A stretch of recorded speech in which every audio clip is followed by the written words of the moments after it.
রাজ্যের বন্যা প্রভাবিত জেলাগুলির মধ্যে অন্যতম প্রভাবিত গোমতী জেলা নিয়ে এবার গুরুত্বপূর্ণ সিদ্ধান্ত নিল রাজ্য সরকার। বৃহস্পতিবার মুখ্যমন্ত্রী ডক্টর মানিক সাহার নেতৃত্বে সচিবালয়ে বন্যা পরিস্থিতি নিয়ে উচ্চ পর্যায়ের বৈঠকের পর সচিব রাভেল হেমেন্দ্র কুমারকে গোমতী জেলার বিশেষ জেলা শাসক এবং কালেক্টর হিসেবে দায়িত্ব দিয়েছে ত্রিপুরা রাজ্য প্রশাসন। ডিএম এর সম্পূর্ণ ক্ষমতার পাশাপাশি গোমতী জেলার কালেক্টরের দায়িত্ব পালন করবেন তিনি। পাশাপাশি মুখ্যমন্ত্রীর নেতৃত্বে এই বৈঠকের পর ত্রাণ সামগ্রী বিতরণের জন্য টিএসএস আধিকারিকদের নিয়ে একটি কমিটি গঠন করে তাদের দায়িত্ব দেওয়ার কথাও জানিয়েছে রাজ্য প্রশাসন।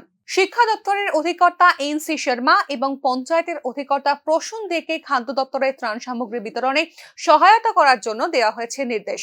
গোমতী জেলার বিভিন্ন স্থানে বন্যা পরিস্থিতির কথা মাথায় রেখেই এই সিদ্ধান্ত নিল রাজ্য প্রশাসন। গোমতী জেলার জেলাশাসক তড়িৎ কান্তি চাকমার সঙ্গে একযোগে কাজ করবেন রাভেল হেমেন্দ্র কুমার।